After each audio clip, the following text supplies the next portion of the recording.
नमस्कार दोस्तों, क्या आपने कभी सोचा है कि जब आप मोबाइल पर किसी को हेलो कहते हैं तो आपकी आवाज़ सामने वाले तक आखिर पहुंचती कैसे है? क्या वो सीधे हवा में उड़कर जाती है या इसके पीछे कोई छिपी हुई तकनीक काम करती है? दरअसल आपकी एक छोटी सी आवाज़ कुछ ही पलों में डिजिटल सिग्नल में बदल जाती है, सेल टावर तक पहुंचती है, फिर हाई स्पीड नेटवर्क सर्वर और कई टावरों से होती हुई दूसरे व्यक्ति के मोबाइल तक पहुंचती है। ये पूरा सफ़र मिलीसेकंड में पूरा हो जाता है और हमें महसूस भी नहीं होता। इस वीडियो में हम इसी रोमांचक यात्रा को आसान और दिलचस्प तरीके से समझेंगे, मोबाइल से लेकर नेटवर्क तक, सेल से लेकर कनेक्शन तक, एक कॉल की पूरी कहानी। तो बने रहिए हमारे साथ और जानिए मोबाइल कॉल की एनाटॉमी, सेल से कनेक्शन तक का सफ़र। सबसे पहले बात करते हैं सेल के बारे में। सेल को मोबाइल नेटवर्क की बुनियादी इकाई कहा जाता है, जैसे शरीर की बुनियादी इकाई कोशिका को कहते हैं। एक सेल दरअसल एक भौगोलिक क्षेत्र होता है जिसके बीच में एक बेस स्टेशन यानी टावर लगा होता है। यही टावर अपने आसपास मौजूद सभी मोबाइल फोनों से संपर्क बनाए रखता है।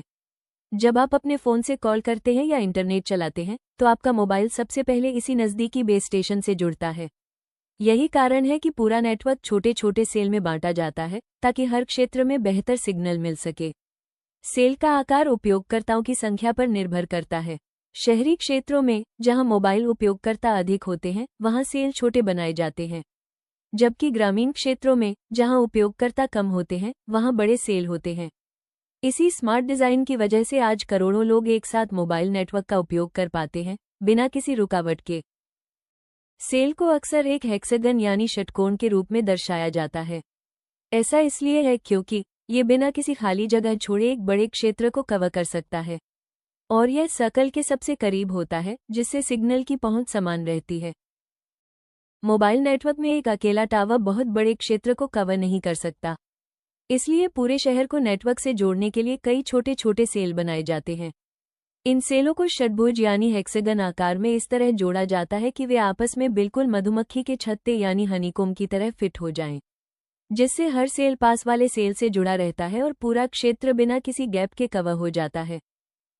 इस चित्र को ध्यान से देखें। यह मोबाइल नेटवर्क के सेल और क्लस्टर सिस्टम को समझाने के लिए बनाया गया है। यहाँ हर षटकोण एक सेल है, यानी वो क्षेत्र जहाँ तक एक मोबाइल टावर का सिग्नल पहुँचता है। बीच में ए सेल है और उसके चारों ओर बी, सी, डी, ए, एफ, जी जैसे पड़ोसी सेल बने हुए हैं।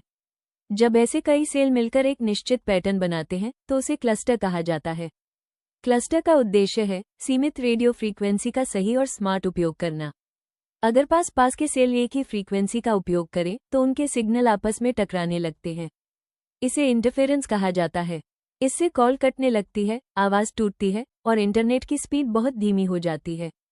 इसी समस्या का समाधान है क्लस्टर सिस्टम। एक क्लस्टर के अंदर हर पड़ोसी सेल को अलग अलग फ्रीक्वेंसी दी जाती है। जैसे यहाँ ए, बी, सी, डी, ए, फ और जी सभी की फ्रीक्वेंसी अलग है। इसका सबसे महत्वपूर्ण नियम है, एक ही क्लस्टर के अंदर कोई भी फ्रीक्वेंसी दोहराई नहीं जाती।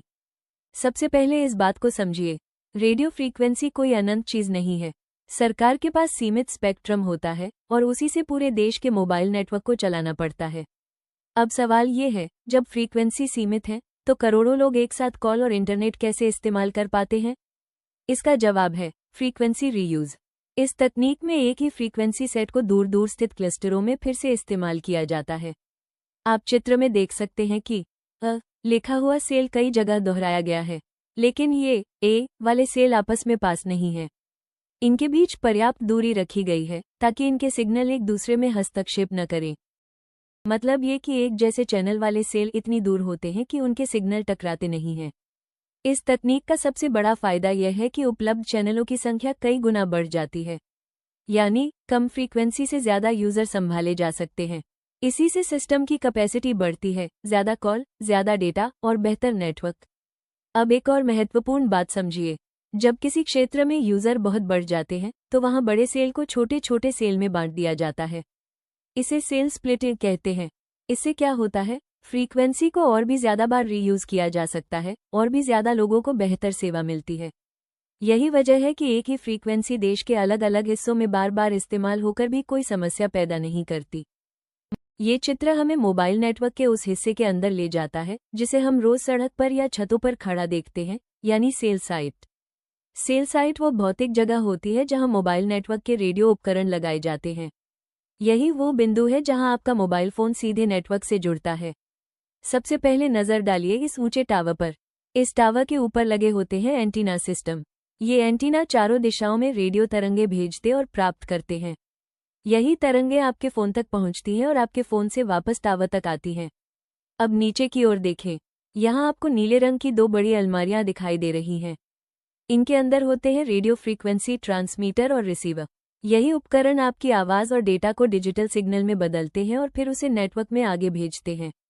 इन उपकरणों को लगातार बिजली चाहिए होती है, इसलिए यहाँ पावर स्रोत और इंटरफेस उपकरण भी लगे होते हैं।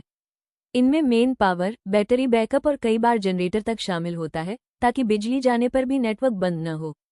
तो अगली बार जब आप किसी टावर को देखें तो याद रखिए, वो सिर्फ लोहे का ढांचा नहीं है। वो एक पूरा छोटा सा कम्युनिकेशन सेंटर है जहां से आपकी कॉल, आपका मैसेज और आपका इंटरनेट पूरे नेटवर्क की यात्रा पर निकलता है। अभी के लिए इतना ही। मिलते हैं अगले वीडियो में। तब तक के लिए धन्यवाद।